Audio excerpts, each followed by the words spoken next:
Jenni watched Park Jae-hyun take a bullet meant for her, watched him collapse, watched the light leave his eyes as blood pooled beneath them both. That was 4 months ago. 4 months of impossible questions with no answers. How do you carry a baby while the father lies in a coma? How do you explain to your unborn child that their father might never wake up? How do you become a mother when you're barely surviving each day?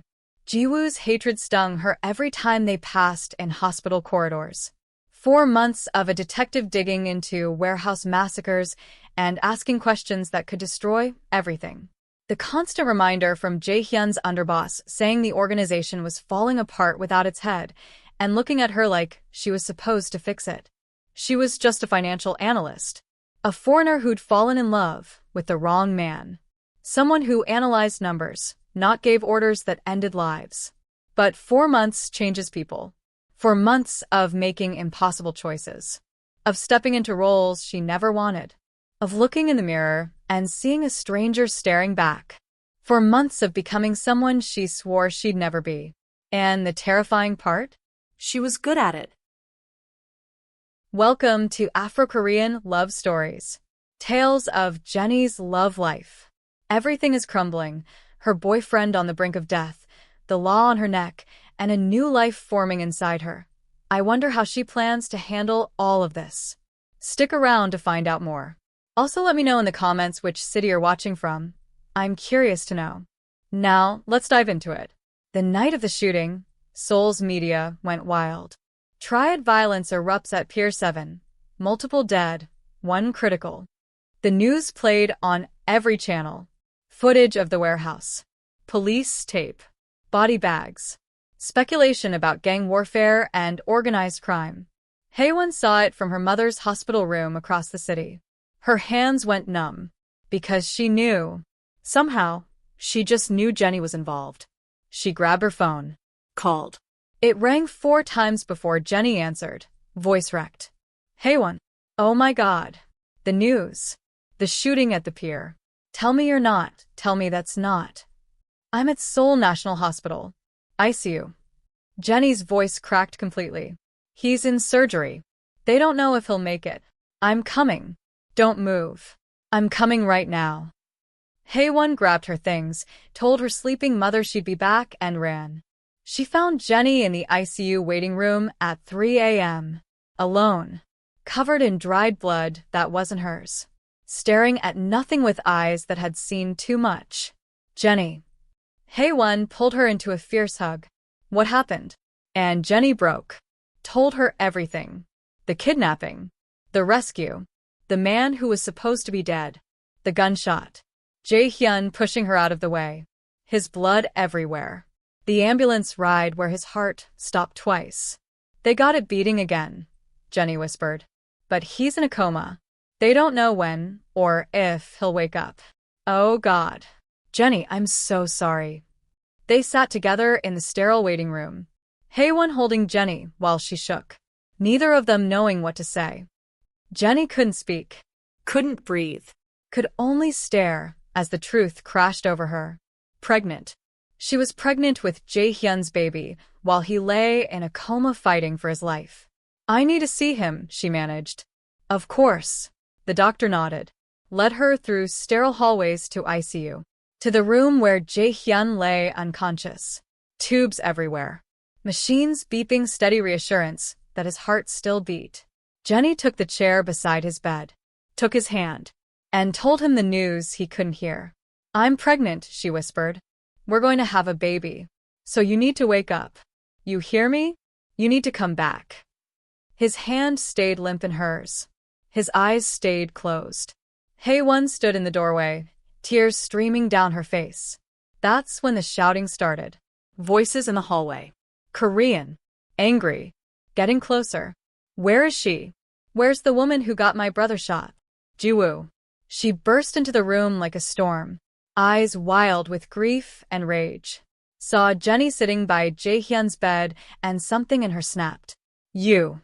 The word came out venomous. This is your fault. He's dying because of you. Jiwoo, please. Don't you dare speak to me. Jiwoo's voice rose to a scream. He was fine before you. Safe. And now she looked at her brother. At the machines breathing for him. Her voice broke completely. Now he might die. Because he chose you. Because he made you more important than his own safety. Nurses rushed in. Tried to calm her. Mississippi Park, you need to lower your voice. This is ICU. I don't care. She needs to leave. Get her away from my brother. Jiwoo. Jenni stood, hands shaking. I know you're angry. I know you blame me. But I love him. And I'm not leaving. Love. Jiwoo laughed bitterly. You don't know what love is. Love is what I have for my brother. What our family has built over generations. You're just a foreigner who walked into his life and destroyed everything. That's enough. Hyan stepped between them. You want to blame someone? Blame the people who shot him. Blame your enemies. But Jenni was kidnapped. Used as bait. She didn't ask for any of this. She's weak. She made him weak. Jiwoo's eyes were cold. And now he's paying the price. A doctor entered, authority in his voice.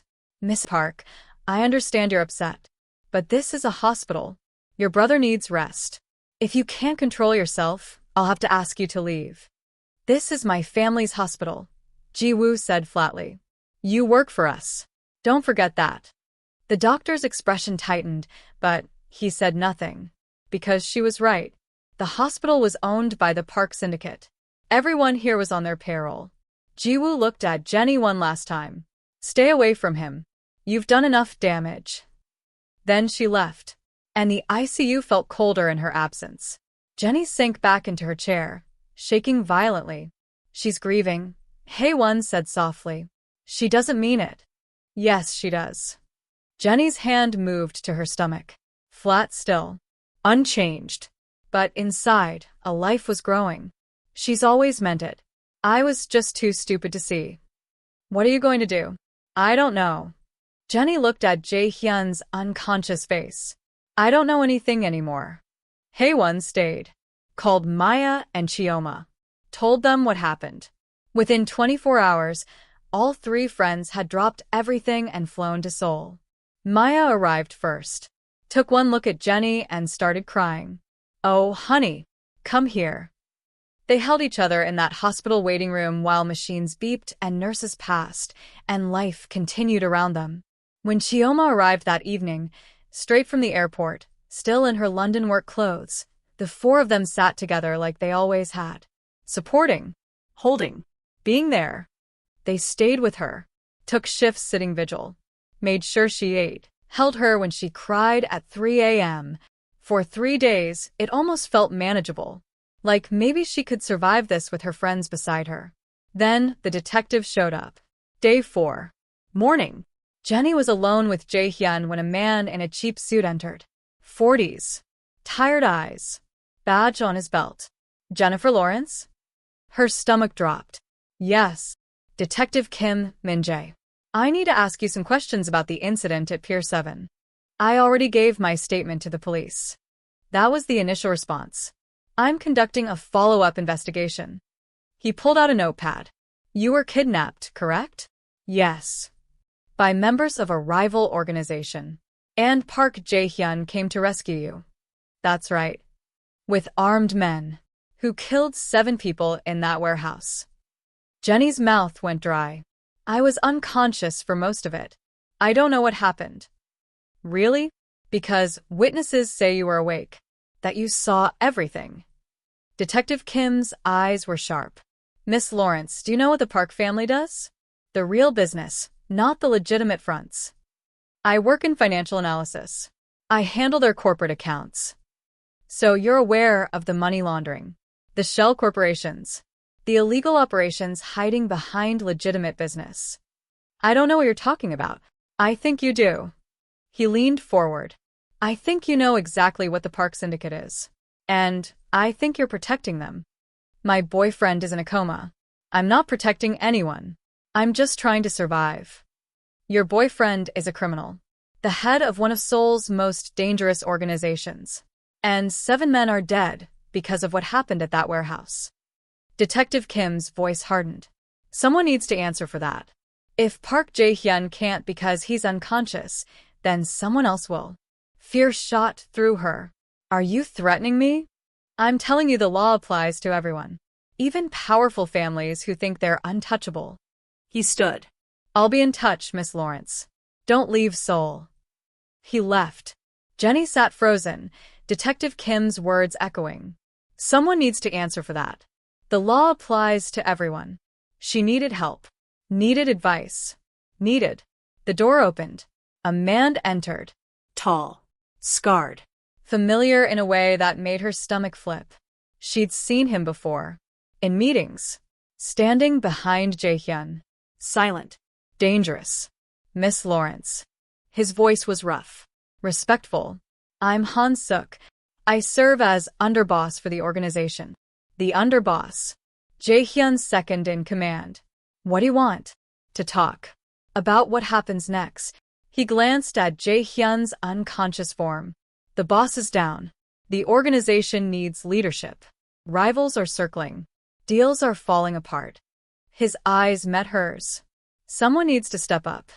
And Jenni realized with terrible clarity, her nightmare was just beginning. I don't handle that side of things. I do financial analysis. Corporate accounts. I know what you do, Miss Lawrence. But right now, the organization needs more than spreadsheets. He glanced at Jae-hyun's unconscious form. The boss is down. Rivals know it. They're already testing our territories. 3 of our operations have been hit this week alone. Jenni's stomach twisted. So handle it. That's your job, isn't it? My job is enforcement.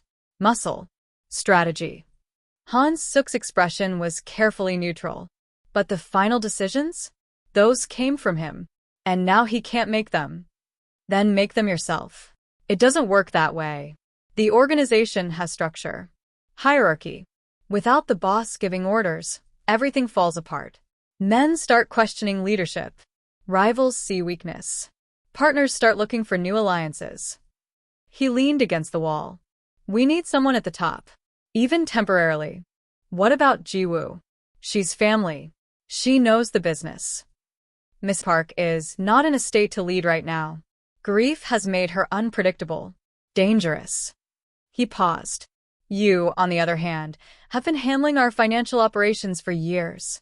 You know the structure. The money flow. The legitimate fronts. That's completely different from running a criminal organization. Is it? You've been cleaning our money, managing our accounts, making sure everything looks legal. You already know where the bodies are buried, so to speak. His eyes were sharp. And you have motivation. If the organization falls, the boss becomes vulnerable. His enemies will finish what they started. The words hit like a physical blow. Because he was right. Jae-hyun lying here defenseless, while his empire crumbled, made him a target. Made both of them targets. What exactly are you asking me to do? Step up. Temporarily. Just until he wakes up. Han Suk pulled out a folder. I'll handle operations. The street-level work. The enforcement. You handle decisions. Approvals. Strategy. Keep the organization running. I don't know how to do that. You're smarter than you think, Miss Lawrence. And you learn fast. He set the folder on the bedside table. These are deals waiting for approval. Territory disputes that need resolution. Payment schedules that need signing off. Nothing happens without the boss's approval. Or, in this case, yours. Jenni stared at the folder like it might bite her. What if I say no? Then the organization fractures. Rivals move in. The boss's life's work dissolves. And when he wakes up, if he wakes up, there's nothing left to protect either of you. The choice wasn't really a choice at all. Fine, Jenni said quietly. But this is temporary. Just until he's back. Of course. Han Suk's expression didn't change, but something shifted in his eyes. Respect, maybe. Or satisfaction. I'll bring the priority items tomorrow. For now, rest. You'll need your strength. After he left, Jenni opened the folder with shaking hands. Inside were documents. Reports. Photos of men she didn't recognize. Requests for approval written in Korean she had to translate on her phone.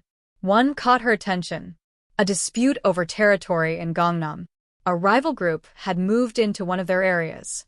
The request was simple: permission to resolve through standard means. Standard means. She knew what that meant. Violence. Possibly death. Her finger hovered over the approval line. This was insane. She couldn't just sign off on violence. On people getting hurt. She was a financial analyst, not a mob boss. But Han Suk's words echoed. If the organization falls, the boss becomes vulnerable. Jenni looked at Jae-hyun. At the machines breathing for him. At the man she loved lying helpless, while his world threatened to collapse. She signed the approval, hated herself for it, but signed it anyway. The next day, Han Suk returned. Took the folder. Nodded once. It's handled. Jenni didn't ask what handled meant. Didn't want to know. That was her first decision. Her first line crossed. It wouldn't be her last. Over the next week, more requests came. More approvals needed. Territory disputes. Payment schedules. Deals with suppliers she didn't want to think too hard about. Each time, Jenni told herself it was temporary. Just until Jae-hyun woke up. Just to keep things stable.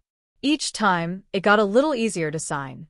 A little easier to approve violence she'd never see. A little easier to become someone she didn't recognize.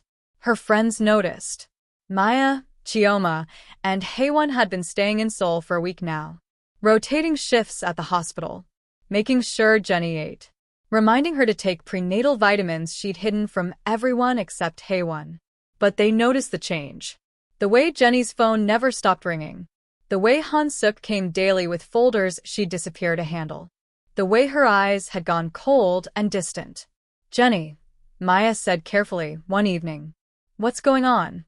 Who's that man who keeps coming? Business. Just handling some things for Jae-hyun. What kind of business? The kind I can't talk about. Maya and Chioma exchanged worried glances. Sweetie, Chioma said gently. You're scaring us. You're not yourself. You barely eat. You barely sleep. And you're making phone calls in languages we don't understand about things that sound dangerous? Jenni finished. Welcome to Jae-hyun's world. This is what I signed up for. No, Hwan said firmly. You signed up to love him, not to become him. The words stung because they were true. I don't have a choice, Jenni said quietly. If I don't hold things together, everything he built falls apart. And his enemies will come for him. For us. She touched her stomach without thinking. Still flat. Still secret except for Hwan. Chioma caught the gesture. Her lawyer brain kicked in immediately. Jenni, are you pregnant? 6 weeks. The secret spilled out. The doctor told me the night of the shooting. I haven't told anyone except Hwan. Silence crashed over them. Then Maya. Oh my God. Does he know? Chioma asked. He's in a coma. So no. Jenni's voice cracked.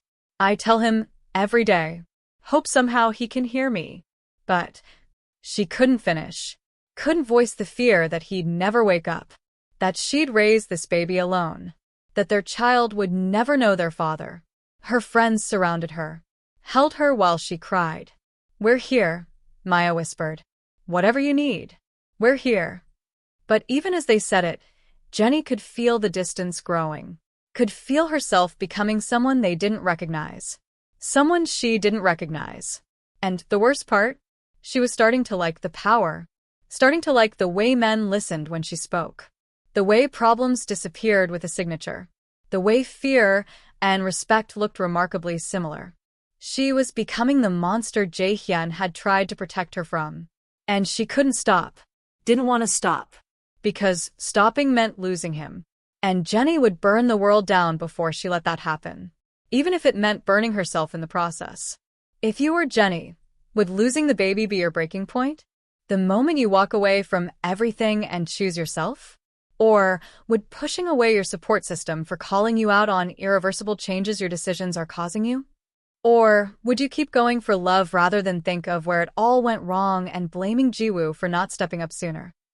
Let me know your thoughts in the comment section. And I hope you're enjoying the story so far, cause what happens down the line would definitely leave you in TE. Ours. Day 10. That's when Detective Kim showed up again. Jenni was in Jae-hyun's office. She'd stopped thinking of it as his and started thinking of it as hers, which should have terrified her but didn't anymore, when Han-suk knocked. Detective downstairs. Wants to speak with you. Tell him I'm busy. He says it's about the warehouse incident. Says he'll come back with a warrant if you don't talk to him now. Jenni's hand moved instinctively to her stomach. 13 weeks now. Still hiding it under loose clothing. Still a secret. Fine. Send him up. Detective Kim entered like he owned the place. Looked around the office with barely concealed disgust. Miss Lawrence. Nice office. Moving up in the world, I see. What do you want, detective? Answers. About what happened at Pier 7. He pulled out a notepad. 7 men dead. Your boyfriend in a coma. And somehow no one saw anything. No one knows anything. I was unconscious for most of it. I already told you that. Right. Unconscious. He didn't believe her. Funny thing. We found security footage from a nearby building. Shows Park Jae-hyun arriving with at least 15 armed men. Shows a firefight. Shows bodies being dragged out. Jenni's heart rate spiked, but she kept her face neutral. I don't know what you want me to say. I want you to say the truth. That Park Jae-hyun runs a criminal organization. That those men died in a gang war. That someone needs to answer for it. My boyfriend is fighting for his life in a hospital bed. Whatever happened that night, he can't answer for it right now. No. But you can. Detective Kim leaned forward. You work here. Handle the finances. You know where the bodies are buried. Figuratively and literally. I analyze corporate accounts. That's all. Really? Because I've been digging into your employment records. You've been moving money through shell corporations. Cleaning cash. Making illegal operations look legitimate. His eyes were sharp. You're complicit, Miss Lawrence. And when I build my case, you'll go down with the rest of them. Are you charging me with something? Because if not, this conversation is over. Not yet. But I will be. Count on it. He stood. You seem like a smart woman. Smart enough to know when you're in over your head. There's still time to cooperate. To save yourself. Get out. Think about it. When Park wakes up, if he wakes up, he's going to prison. And you'll go with him unless you make a deal. He placed a card on her desk. My number. When you're ready to talk, call me. After he left, Jenni sat in the silence, heart pounding. This was bad. The detective had evidence. Had footage. Was building a case that could destroy everything. She needed help. Needed someone who understood the legal system. Someone who could. Her phone buzzed. Han-suk. Rival syndicate hit another operation. 2 of our men in the hospital. They want a response. Another decision. Another line to cross. Jenni typed back. Handle it. Whatever it takes. She used to agonize over these decisions. Used to lose sleep. Now they came automatically. Coldly. Efficiently. She was changing. And she couldn't stop it.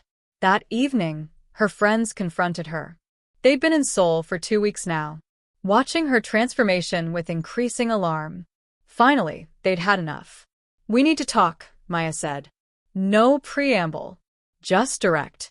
They were in the hospital cafeteria. Neutral ground.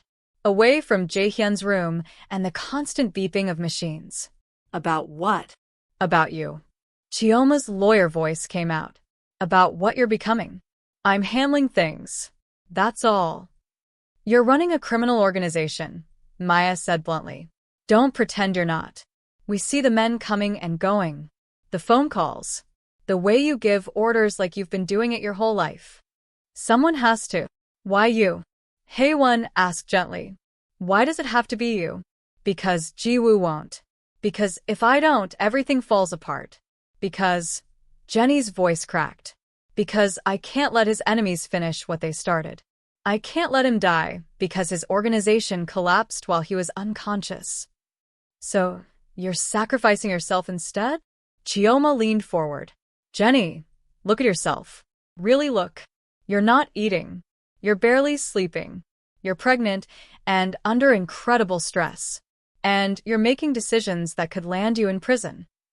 I know what I'm doing. Do you? Because from where we're sitting, you're self-destructing.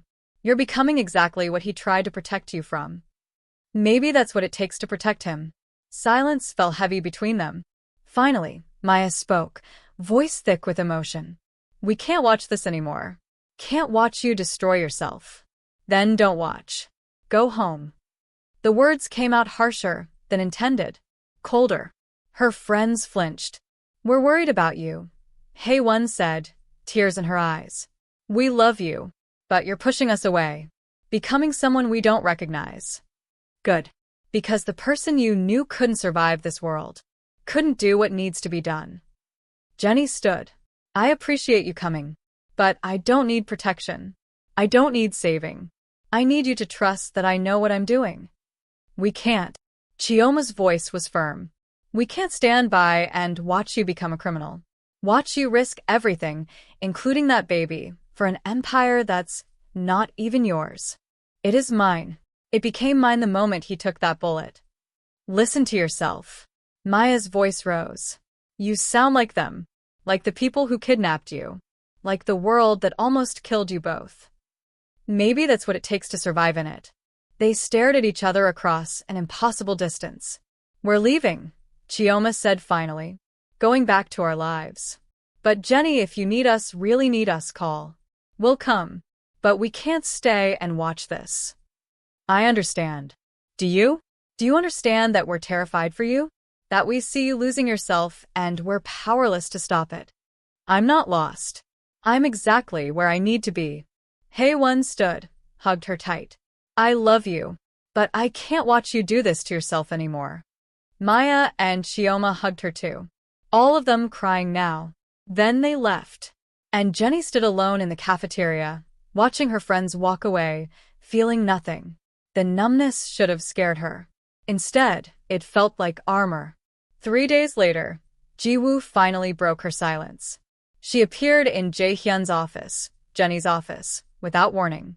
Walked in like she owned the place. We need to talk, Ji-woo said. About what?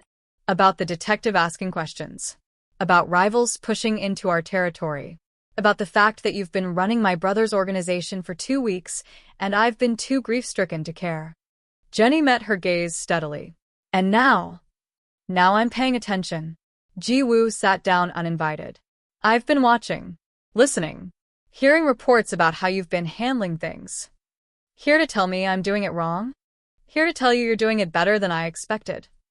Ji-woo's expression was unreadable. The territorial disputes you resolved. The deals you closed. The way you handled the supplier issue last week. It's competent. Coming from Ji-woo, it was practically a compliment. Thank you. Don't thank me.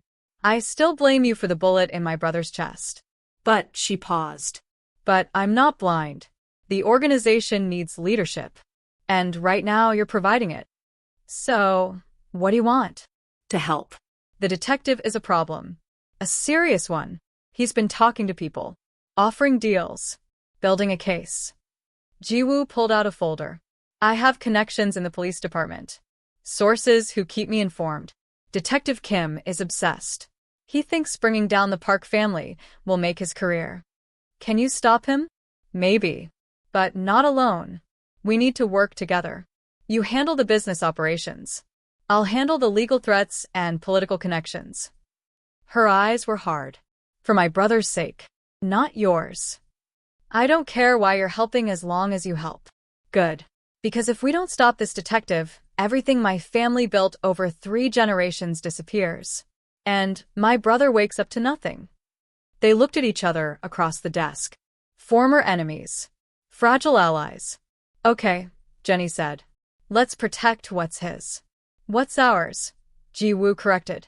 Like it or not, you're family now. Temporary or not, you're running this organization.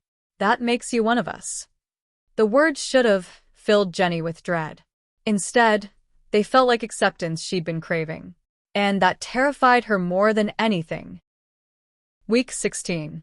For months, Jenni stood in front of a mirror in Jae-hyun's penthouse, their penthouse. She'd started thinking and studied her reflection. The pregnancy was showing now. A small curve beneath her loose clothing. A secret she'd hidden from everyone except her friends, the doctors, and Hyan. She pressed her hand to her stomach, felt the slight swell. "Hi, baby," she whispered. "Your dad's still sleeping, but he's going to wake up soon. I know he is. And when he does, we'll tell him about you. He's going to be so—" Her phone rang. Han-suk. She answered. "What?" The detective made a move. Showed up at one of our legitimate businesses, with a warrant. Started questioning employees. "Did he find anything?" No. "Your financial systems are clean. But he's getting aggressive. Desperate." A pause. "Mississippi Park wants to meet. Says she has a solution." "When?" "Tonight. Her office. 9 p.m. Jenni glanced at the clock. 7 now. She had time. "I'll be there." After hanging up, she changed into professional clothes. Black slacks, blazer that hid the small bump, applied makeup that concealed the exhaustion she couldn't shake. Looked in the mirror one more time. Barely recognized the woman staring back. For months ago, she'd been someone who analyzed spreadsheets and dreamed of simple love. Now she was someone who gave orders that ended lives, who approved bribes and covered up violence, who ran a criminal organization while carrying a secret. Her phone buzzed again. A message from Hyan. "How are you feeling? Have you been eating? Remember to take your vitamins." Jenni smiled despite everything. Hyan was the only one who still checked on her. The only one who hadn't given up. "I'm fine. Meeting tonight, but I'll eat after. Promise. Be safe. Love you." "Love you too."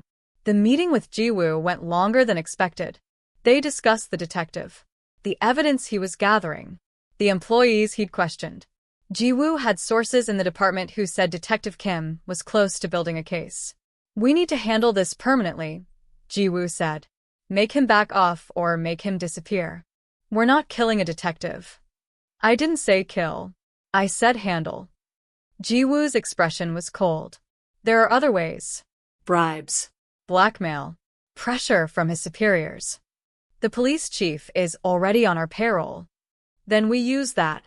Have the chief shut down the investigation. Transfer the detective. Make this problem go away." They strategized for hours.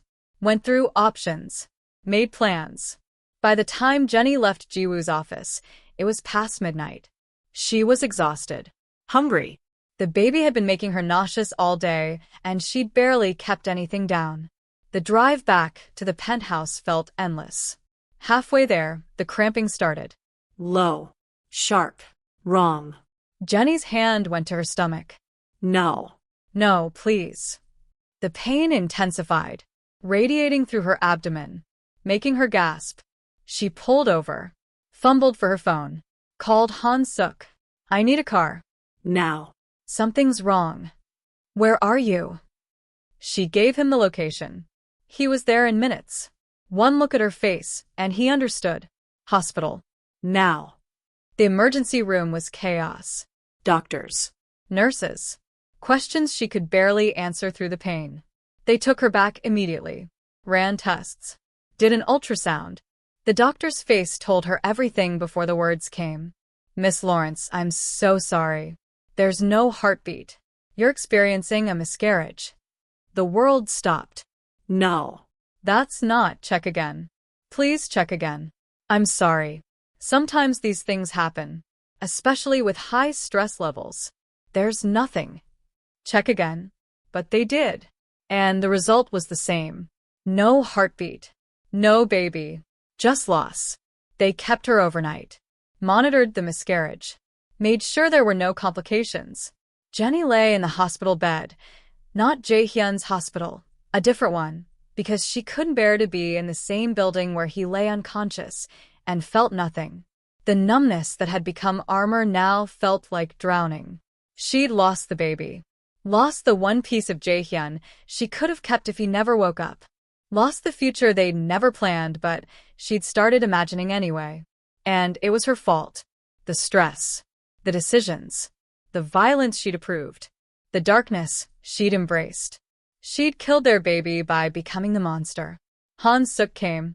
stood awkwardly in the doorway like he didn't know what to say. I'm sorry for your loss. Don't. Her voice was flat, empty. Just don't. Do you want me to call someone? Your friends. They left. Went back to their lives because they couldn't watch me self-destruct. Jenni laughed bitterly. Turns out they were right. Miss Lawrence. I need you to do something for me. Anything. The detective. Jiwoo's plan to shut down the investigation. She met his eyes. Make it happen. I don't care what it takes. Bribe the chief. Blackmail the detective. Whatever works. Just end it. Are you sure? I'm sure. Because I'm done losing things. Done letting people take from me. Her voice went cold. Hard. The detective wants to destroy what's left? Fine. We destroy him first. Han-suk nodded slowly. I'll handle it. After he left, Jenni was alone with the silence and the loss. She thought about calling Hyan, about telling her what happened, about accepting comfort. But Hyan would try to save her, would try to pull her back from the edge. And Jenni was done being saved. She'd lost the baby, lost her friends, lost herself. All she had left was the empire she'd built in Jae-hyun's absence, the power she'd accumulated, the fear and respect that came with her name. It would have to be enough. 2 days later, they released her from the hospital. Jenni went straight to Jae-hyun's room, sat in her usual chair, took his limp hand. I lost the baby, she told his unconscious face. I lost our baby because I was too busy becoming you. Too busy protecting your empire to protect the life we made together. Tears finally came, the numbness cracking just enough to feel. I don't know who I am anymore. Don't know if there's anything left worth saving. But I'm still here. Still fighting. Still waiting for you to wake up and tell me it wasn't all for nothing. His hand stayed limp. His eyes stayed closed. Jenni wiped her tears. Put the armor back on. I'm going to finish what I started. Going to protect what's yours until you wake up. And when you do, her voice broke. When you do, you can decide if the monster I became was worth it. She stood, straightened her blazer, became the woman who ran a criminal organization again. The woman who'd lost everything but refused to break. The next week blurred together. Jiwoo's plan worked. The police chief transferred Detective Kim to a different department. Buried his investigation under bureaucracy and politics. The threat disappeared like it had never existed. Jenni approved more deals. Made more decisions. Consolidated more power. And every night, she sat by Jae-hyun's bed and wondered when she'd lost her soul. Week 17. Jiwoo came to the office with news. The detective situation is handled. He's been reassigned. The investigation is dead. Good. And I've been watching you. How you've run things these past weeks. Jiwoo's expression was carefully neutral. You're better at this than I expected. Better than most men who've tried. Is that a compliment? It's an observation. You've protected my brother's empire when it should have fallen apart. That means something. She paused. I was wrong about you. You're not weak. You're not a liability. You're a monster. I know. I was going to say family, but monster works too. Jiwoo almost smiled. Welcome to the Park family, Jennifer Lawrence. For better or worse, you're one of us now.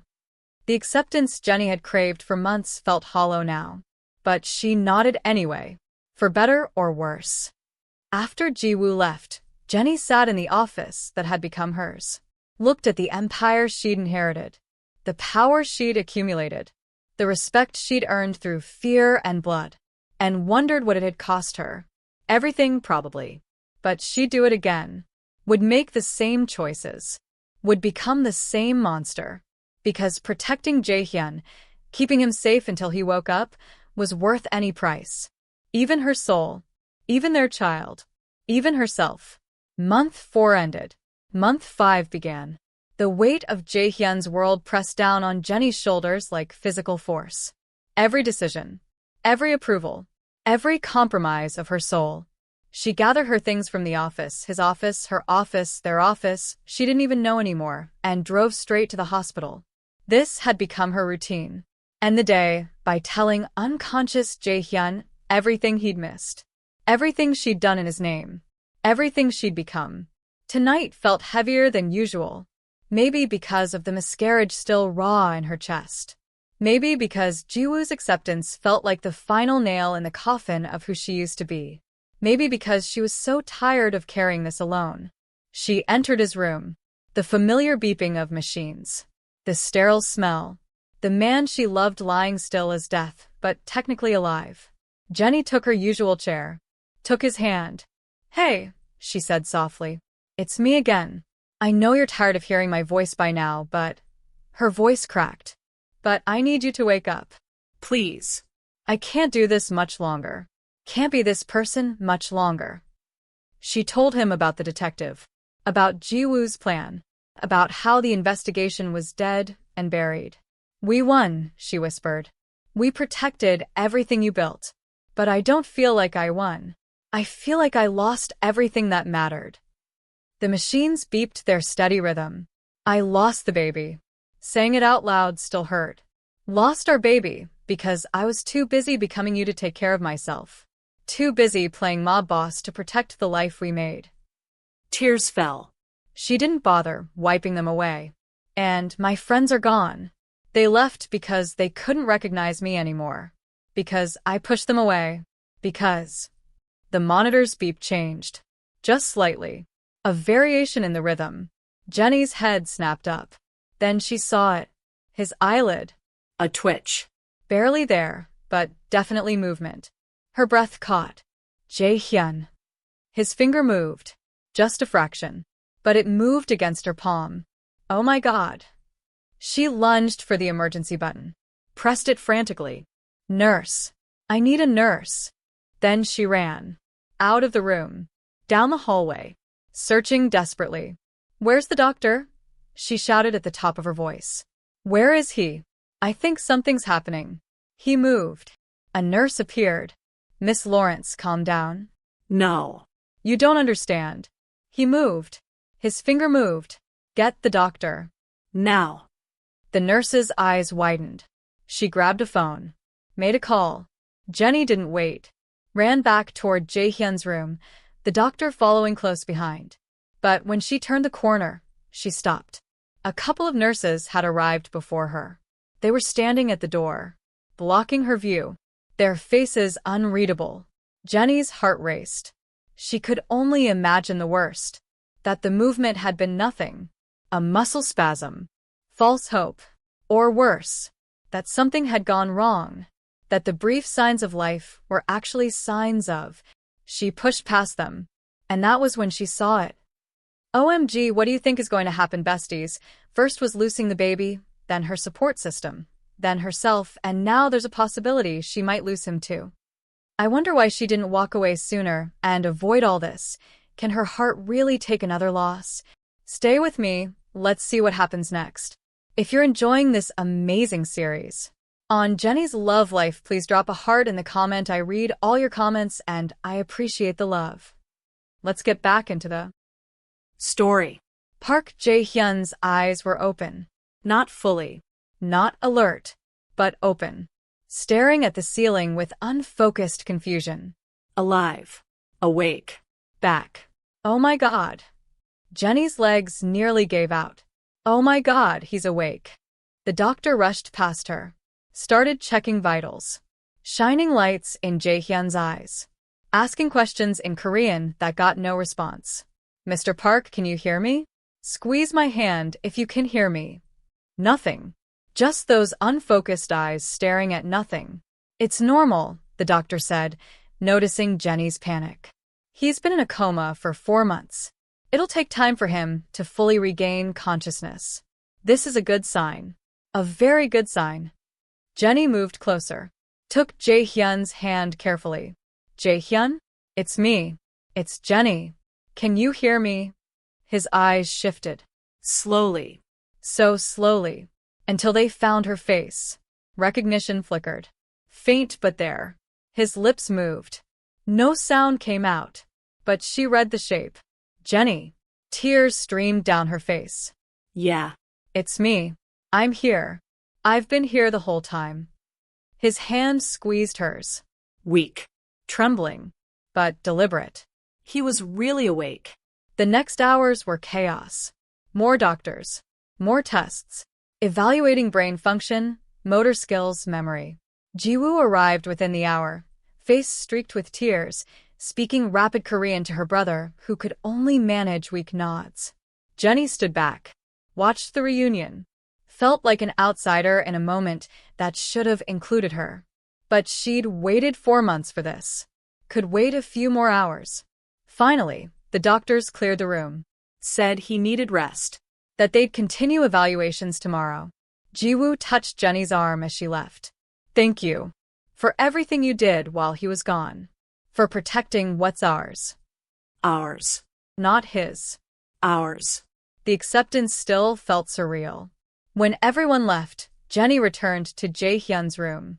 He was awake. Eyes clear now. Watching her approach. Hey, she said softly, taking her usual chair.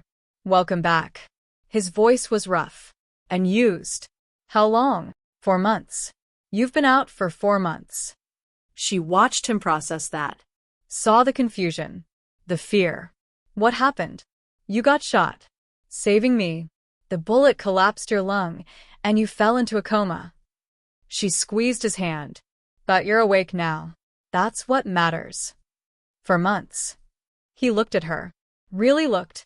You look different. Jenni's chest tightened. Of course, she looked different. 4 months of running his empire. Of making impossible choices. Of becoming someone unrecognizable. A lot has happened, she said carefully. The organization? Still running. Still intact. How? His eyes were sharp despite the exhaustion. Who's been? He stopped. Understanding dawning. You, he said. Not a question. A realization. Jenni nodded. I didn't have a choice. Han Suk came to me. Said things were falling apart. Said someone needed to step up. So you did. So I did. She met his gaze steadily. I handled the business. Made decisions. Kept everything together while you were gone. What kind of decisions? The question hung heavy between them. The kind you would have made, Jenni said quietly. The kind that kept your empire alive. The kind that, her voice cracked. The kind that turned me into someone you won't recognize. Jae-hyun's expression was unreadable. Tell me. So she did. Told him about the territorial disputes she'd resolved. The deals she'd approved. The violence she'd sanctioned without ever getting her own hands dirty. The detective she'd helped bury through bribes and political pressure. Told him about Jiwoo.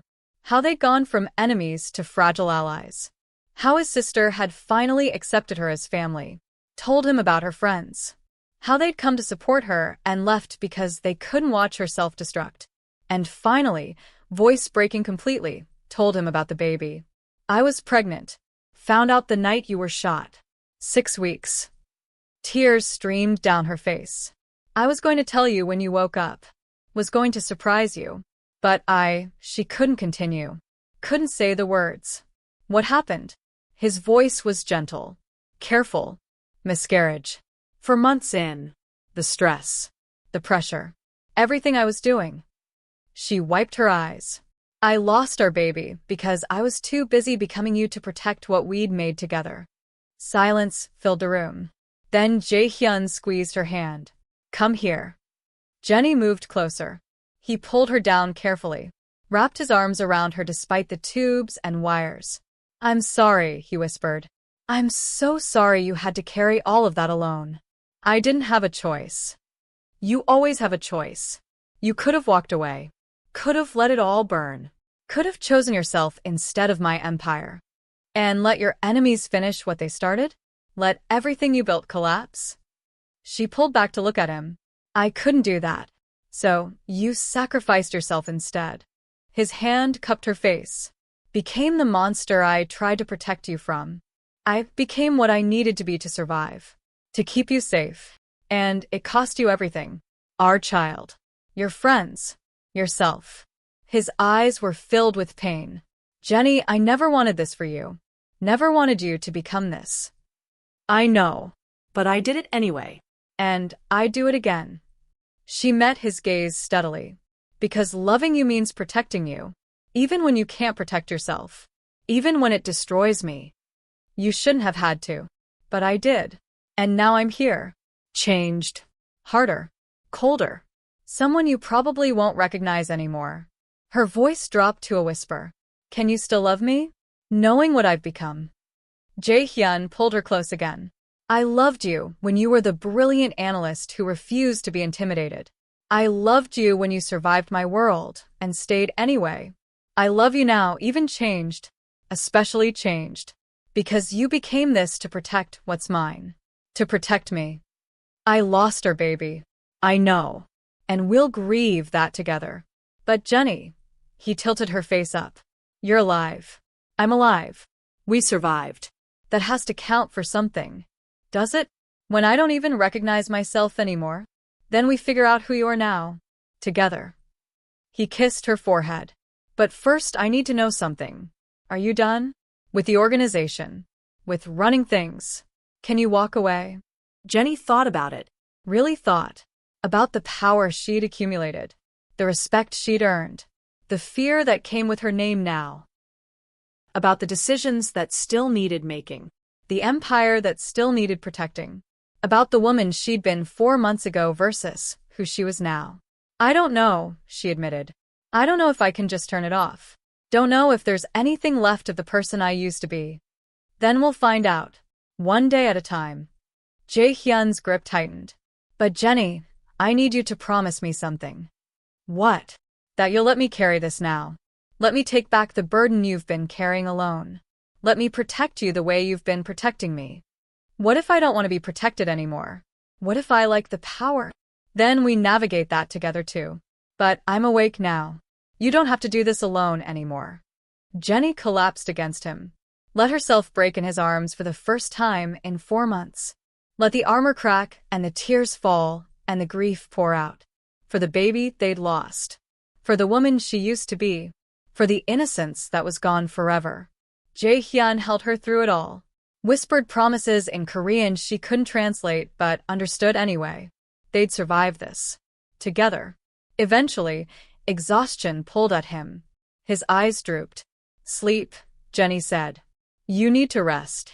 Don't leave. I won't. I'll be right here when you wake up. Like I have been every day for 4 months. He drifted off. Hand still holding hers. Jenni sat in the chair she'd occupied for 120 days. Watching the man she loved breathe on his own. Watching his chest rise and fall without machines forcing it. He was awake. He was back. And she had no idea what came next. The empire still needed running. Rivals still circled. The world she'd inherited didn't disappear just because he'd woken up. But for tonight, she let herself feel relief. Jae-hyun was alive. They'd survived. And maybe, just maybe, there was still something worth saving in the ruins of who they used to be. Her phone buzzed. A message from Ji-woo. He's awake. Everything changes now. We need to talk tomorrow about transition plans. Transition. Right. Because Jenni couldn't just step back. Couldn't just return to being the woman who analyzed spreadsheets. She'd taken power. Had proven she could wield it. And the organization wouldn't let go easily. Neither would she if she was being honest. Jenni looked at Jae-hyun's sleeping face. At the man she'd become a monster to protect. What have we become? She whispered. No answer came. Just the steady beeping of monitors and the sound of his breathing. Tomorrow would bring decisions. Consequences. The future they'd have to navigate together. But tonight, she just held his hand. And tried to remember if the woman who'd fallen in love 4 months ago still existed somewhere inside this person she'd become. She honestly didn't know. And that terrified her more than anything. 4 months ago, she was a financial analyst in love with her boss. Now she's a mob boss who ordered violence without blinking. Can their relationship survive her transformation? Or is the woman he fell in love with gone forever? Tell me what you think happens to them. Also, don't forget to like, subscribe, and turn on the bell icon so you don't miss out on new drops. Is this the end? Stick around and find out.